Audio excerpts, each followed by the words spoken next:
cannot really, well, if you don't have connection with real-time programs which have been out there in governments and agencies, right? You have only what, 3, 4, 4 or 5 colleagues of yours who are civil servants, who know how policies are implemented, how they design, at least have knowledge of them.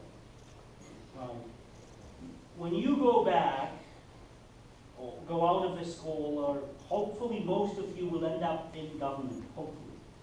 Because we really need you. We really need you. We really need guys with methodology and skills and competencies to design and shape better policies. You would come up with a big, big, great expectation problem. Because you would be speaking very different language with people who are in charge of designing policies. They will not have your methodology and your skills and competencies. And they think of your skills as something alien, something evil, something inappropriate, something unnecessary, right? So really, you need to have dialogue, and I feel it is my obligation to start to help you emerge in some things which are done right now by some government agencies, even by the party. We'll start with our institution, and see where your skills and competencies can be used to solve real-time problems. And that'll help you to understand which skills, which methodologies, which competencies are relevant. Some might not be relevant in Kazakhstan. Lack of information. We have a colleague from Agency of Statistics. Ooh, like in US, education. You go to Department of Education. There are at least 22 big framework tables with every aspect of education, very scrutinally calculated for your research. So you can research whatever you want from every single angle you want. Not in this country. Not in this country. If you go to the Ministry of Education, you think their website is full of statistical information on education? No, none. You think they will give freely all this information to you? No. Well, there is a national report on education drafted by Agency of Education Statistics, Center for Education Statistics. It is public, but you want to go deeper. There are some tables which are very general. You want to go deeper, you need to find someone in the ministry who could provide you with this, background information. Otherwise, no way. You don't have access, public access to most of the information you need for your research, for deeper research. Okay, I'm just giving you a couple of things that might stop you, because for this more high-level skills and competencies you're going to get here at GSPP, there's one crucial component, is the information. Right, you need information, a lot of information, which is being pre-processed. You need some processed information, pre-processed information. In many areas you won't have access to that you won't have that pre-processed information. It needs a lot of brute force and time-consuming techniques and procedures to get what you need, you see. So there are a lot of thresholds, there are a lot of challenges that might limit you from using your skills and competencies, right? So let me just tell you about what we do right now. We do, so we do 4 major things right now. We are a small institution, we can't outstretch ourselves. We do very quick, evidence-based policy recommendations. Give you a quick example. The pension reform. You know that June, two months ago, ministry, do you know that the last year's scandal with the pension reform?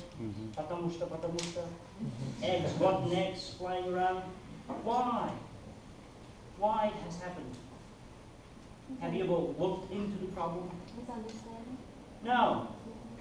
No, right. Pension funds. Nasty job. They had to close all of them, unite them into one government pension funds. The profitability, their level of profit was so low it couldn't cover the inflation rate. All our pension funds were losing money. They're not profitable, they're not making enough money. More than that, if you take the age structure, we're coming to a very bad period. We'll have more retired people with less people to support their pensions, less younger generation people. It's like a tree with a thin basis and then big bushes, right? I mean, we have all this information. We can provide it to you. So the government thought, okay, what we do, we increase the retirement age for women because there are so many of them in Kazakhstan, right? And their life expectation is higher than of men. Right? It's almost 78 and 5 life expectation of women, which is higher, 66, almost 10 years, more than 10 years than that of men. It's very low in fact. If you compare to 97 in Japan, it's low, 10 years, almost, 9 years. So it's, we increase the retirement age of our women, 58 to 63. 5 more years of work. You live longer. It should be okay for you. Why not? And the Minister of Social Protection goes out in public and says, I have very good news for you, dear ladies. You'll have to work 5 more years now. The reaction of the public was what it was. But they have adopted this, the president pushed for it. He had to go out and with his weight and political will and respect he has. And he's the only authority with such respect right now in Kazakhstan. Okay, he said, calm down people, 4 more years. We'll introduce this later, 4 more years from now. So by 2000, was that 17, the retirement age will increase. But why? You look deeper, there are 3 major problems our pension system hasn't solved yet. There are key problems. 1, profitability of pension funds. 2, self-employed people. There are 2.8 million self-employed people in Pakistan who do not pay their pension, the savings. No savings. They are officially unemployed, but in order to cut down, to look good in statistics, we have this special category now, self-employed people, self-employed. We have all these nannies, agriculture, farmers, self-employed. They don't have official employment. But one bad thing for them, they don't save for their retirement. What do we do with them? Right? So we have this big, we made a very good, very evidence-based policy recommendations, how we can correct this thing. It's being finished by now. Yeah. Well, we have time, I'll send, it's free, it's public. We don't work like government agencies. We could send you a presentation from us. You would see it's very quick, it's very evidence-based. We'll be providing this information to ministry. Now it's a new ministry now. It's healthcare and social protection, God knows what. So we'll see, we'll start working with them. Priority, well, quick and independent. Sometimes government asks us, okay, there's this quick issue. Can you help us to find a new solution? Can you help us to look at it from different angles? Right, so that's what we do. For example, Eurasian Economic Union. Eurasian Economic Union will be entering, signed, May 1st of January 2015. Government had so much information, so much. There is this Department of Ministry of Economics, which will be dealing with negotiations. But they lacked to put it in a very simple Q&A format, frequently asked questions format, to give quick answers to the public.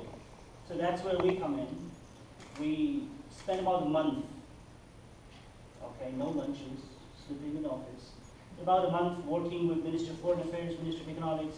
We prepared quick Q&A. You might have looked at it, right? 20 questions and answers to Eurasian Economic Union. That's what we did for the government. And we made series of conferences and public speeches and interviews and published this Q&A thing to help the government explain why we need this Eurasian Economic Union. What would be the benefits? What would be the advantages? So that's what we do as well. Linking government, academia, research, and civil society. Expert community. Some experts are very, very good, but they are so pissed off. Because they say, okay, whatever we say to the government never reaches them. They call us, ask our opinion, we work our asses off, and nothing happens after. So why should we talk to government? So that's where we come in and say, okay, we're not government, technically speaking. we are an NGO, right? By the law, parties are non-government organizations. We're an NGO, think of it as an NGO. You tell us what you need, what you want, what you think is not right with these guys. We'll put it in proper format, we'll make sure this information reaches the right person. So we serve as a bridge with expert community. And that is something very crucial for this school. We might bring you some of the very good experts who are not government people, who have different opinions. One bad thing with government people, there's this famous joke, the old Soviet joke. I have my own opinion, but I disagree with it. I mean, they will not tell you all the facts and figures truly and frankly, because, you know, we have this, and we have this, and everything, we have YouTube and stuff, right? And it might go out in the public, and it's not good for government official, right? There's this joke about democracy. In a dictatorship, right, people are afraid to talk truth to the power, speak truth to the power. In a democracy, people in power are afraid to speak truth to the public. Because whatever you do, you know, it might be bad on your next elections. You might be speaking the harsh truth, it's not good for you. So it's two-way. So, and experts are independent. They can give you more information and give you more deeper insight on the problem rather than government officials. Because government officials, they'll come with a piece of paper. Well, you know, last 5 years we've been seeing stable growth in economy, and our ministry is doing all the necessary means, all good things, not the problems. Because if he talks about the problems, Nazarbayev University, not a good thing, might not, he's afraid. In global reach, we work with a lot of think tanks. That might be something also interesting to you. We might work with some think tanks, partner think tanks, to help you to have internships. We work with Brookings, Calvert is a good friend. We work with RAND Education, not the major RAND, but they have a new branch now, RAND Education. We work with Saysat, Johns Hopkins, Frederick Starr is a good friend. So we have quite Russian analytical centers, like a government national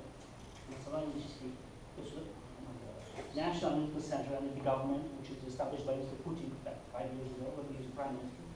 So we have quite good contacts within international analytical think tanks and policy think tanks. So if you're interested in having someone who could help you to reach like international expertise. For example, I give this one last example. Have you ever heard about World Values Survey? Anybody heard about World Values Survey? No. Ronald Engelhardt, American professor. Christian Belzel, German professor. Okay. So this is the last thing, the big research we will be starting this year. And can I have the different presentation? No. So World Values Survey was an independent survey on values and cultural changes within different societies, started by two professors, one American and one German professor. Come on. Yeah. I urge you to read this book, and I have this book freely. I can give it out to you. Come on. Oh, it's, no, come on. It's automatic. It's written by an American professor, Ronald Engelhardt, in collaboration with a German professor, Christian Belzel. It's called Modernization, Cultural Change, and Democracy. And it's very interesting research on how values within a society, the values network within a society framework, affects the modernization of the society and democratic values, becoming the society more democratic, more open. Why it is important for Kazakhstan? Why do we need to look into what are the values of modern Kazakh society? Why? Because of modernization. We want to modernize. This is the key message President sends starting from the very first years of our independence. What is the key program? Have you read the 2050 program? You should by now. 2050. So the key message in 2050 is modernization. What is the biggest, the most expensive government program we have so far? It is industrial and innovation strategy. And there's the new one, FIR 2.0, which should be defined now. But it is the most expensive and biggest, and it's all about modernization. So we want to shift our country from being agrarian to modern, from modern to postmodern. We want to become an industrial, postmodern, innovative economy, knowledge-based, right? And so far, we're not very good. We're not very good at doing this. In fact, if you look at this industrial programs, innovative programs, sorry for the ministry, they're very pissed off when I say that, but the results are not that astounding. Right? Every day we see TV, we watch Chabad, right, and there's a new plant. They cut the ribbon, red ribbon, there's a new production, new plant, new factory. So the very simple question is, why don't we have a goods of our own? Why all this is all imported from, spoons and swollen forks and,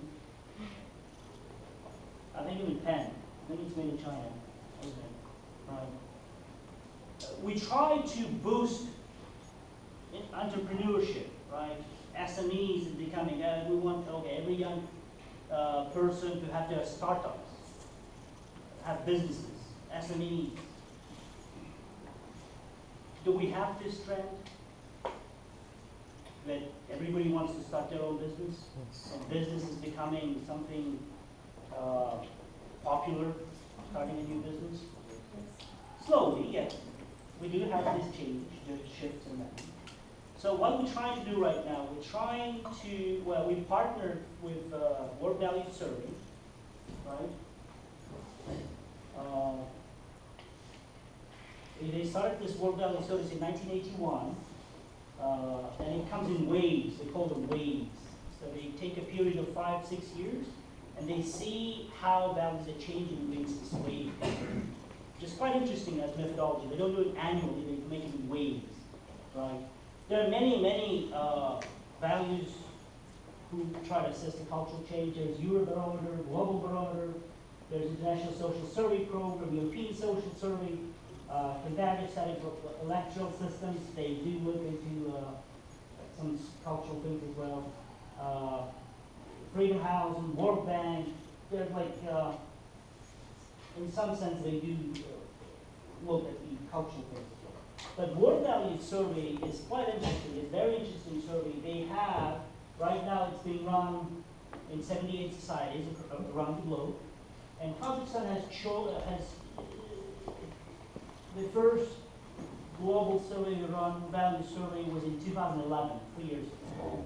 It was partial. It was done by a local Almaty-based company.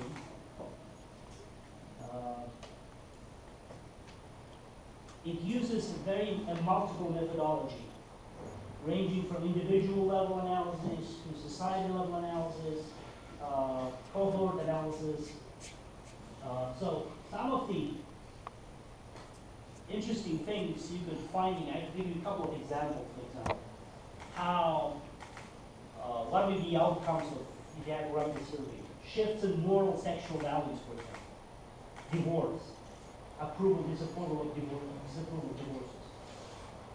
50 years from now, 100 years from now, divorce we're seeing something very inappropriate in traditional Kazakh society, right?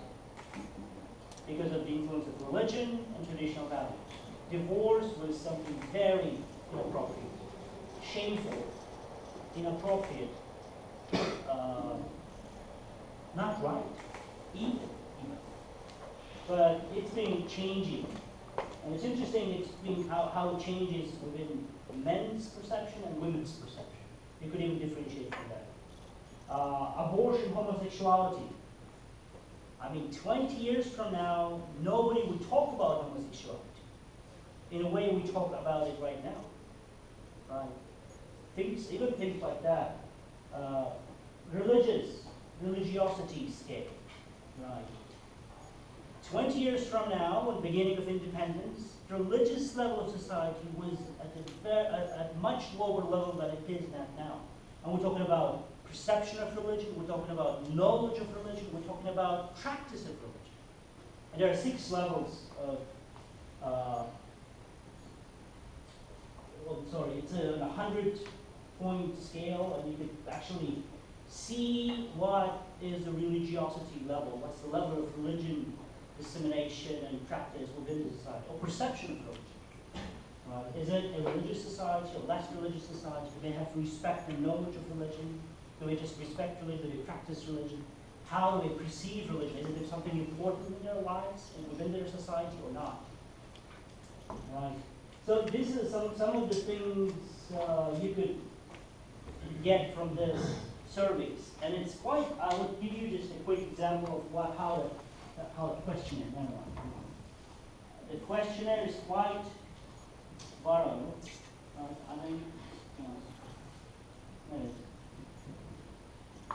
So why it is important again? Coming back to Pakistan, we think that the major obstacle, the major problem with the whole modernization story is not the government program, is not level of financing, is not the infrastructure.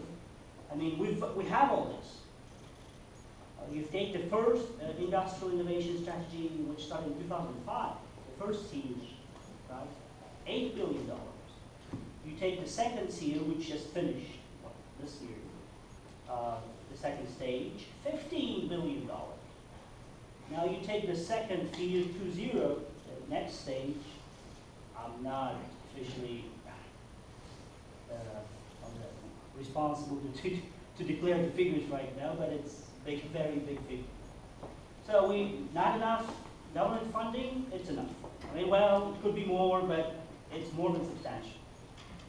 Government programs, it's out there. It's one of the key government programs we have. Lack of political will, President talks about modernization, industrialization from at least 15 years, last 10 years for sure. There's no any authorized government agency. There is this huge Ministry of Industry and Trade and Ministry of Industry and New Technologies. Now it's a monstrous Ministry of Investments and Development. Not good managers. Well, I said the current ministry is one of the youngest and brightest and most successful, experienced government managers we have, new generation, second generation. Not enough people involved into this. Well, we have the big, it's called the roadmap, industrialization roadmap, business support roadmap. We have all the government support we need. What is the problem? Why we do not innovate? Why Kazakhs do not innovate or don't want to innovate? We believe it is something which the problem is, the root of the problem is within our culture, within our values and mindset. And the key value, which is an obstacle, is the price of mistake. There is such a notion, and then if you take in cultural changes, culture studies, the price of mistake. Every society has different price of mistake. Okay? When I lived and worked in the U.S., a lot of people ask me this traditional question: what makes U.S. successful? And I am sure it is the price of mistake. It's the lower price of mistake.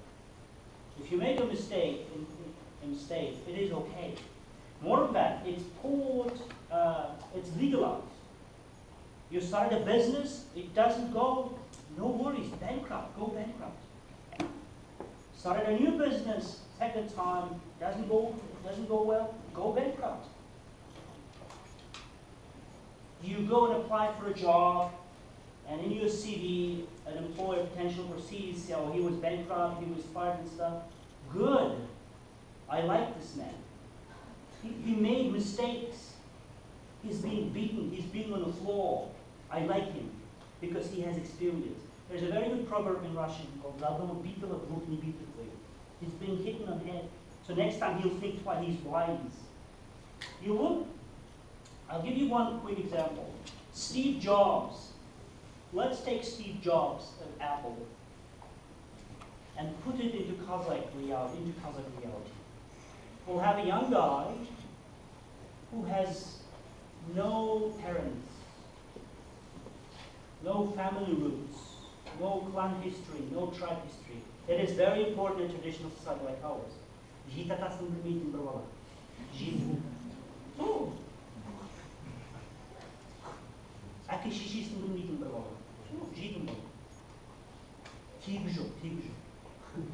He has no background, no family, no parents, no jitata. No education. Ooh, very bad. It's crucial. You know why they have all these problem and mess with the unified national testing